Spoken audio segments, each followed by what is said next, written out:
A general strike is underway in Myanmar after a violent weekend that saw 3 protesters shot dead. Thousands continue to demonstrate despite a threat from the military to use force. At the same time, Myanmar could soon face more sanctions, and this time from the European Union. Factories, workplaces and shops are shuttered across Myanmar in response to calls for a general strike. As well as local stores, international businesses like KFC also shut their doors, while Foodpanda and Grab stopped delivery services. Despite an internet shutdown that lasted till noon, demonstrators continued to take to the streets to protest the coup. From Myanmar's capital to the cities of Yangon and Mandalay, thousands have ignored stern warnings from the military government. A statement aired on television warned protesters that confrontation could cost them their lives.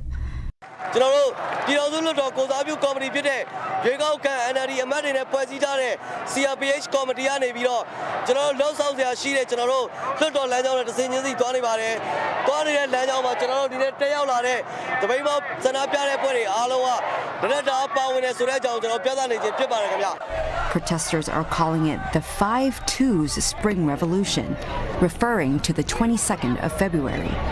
It's a play on the 8888 pro-democracy uprising on August 8, 1988. The protests and call for a strike come after 3 people were shot dead by security forces over the weekend.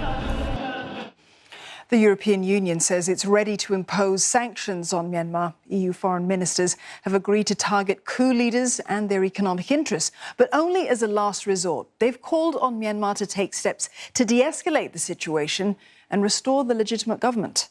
The United Nations chief is making the same demands. He's slammed the violence against unarmed protesters. Today, I call on the Myanmar military to stop the repression immediately, release the prisoners, end the violence, respect human rights and the will of the people expressed in recent elections. Coups have no place in our modern world. Bjorn Wykett joins us live now for more on this story. Wykett, protests today, they're the biggest since the coup began. How do you think this is going to be viewed by the army? Well, Don, it is already being viewed very differently by the army. I mean, earlier we said that the protesters have emulated the 8888 pro-democracy protests for today's event, which is known as the 5-2s.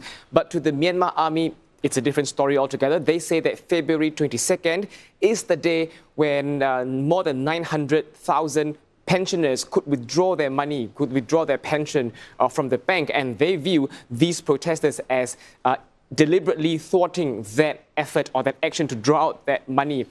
Again, today, local media say millions have poured the streets across Myanmar, and this is a very strong message to the Myanmar army. It is also a very direct message to the international community. What stood out for me was looking at protesters holding placards written in English, directly addressing US and EU, for instance, thanking them for standing together with Myanmar. They also held placards directing questions to the UN. They asked, how many bodies will it take for the UN to take action? Today, protesters also went to various embassies in Yangon to either ask for support or pass letters to representatives from various embassies. Wykett, explain this for us then, if you will. Things are relatively calm during the day, but they tend to escalate at night. That's right, Don. And when they escalate, they escalate. And by that, I mean deaths. I mean, in the last few days, there have been cases of deaths where people were shot by security forces. Now, the Myanmar Army's side of the story is that to protect people, they have formed a multi-agency task force comprising soldiers, police, and fire brigade, where they'll patrol at night the city to take care of people. On the other side, of course, people do not trust the authorities, especially when they've seen for themselves how the security forces had fired live rounds on people.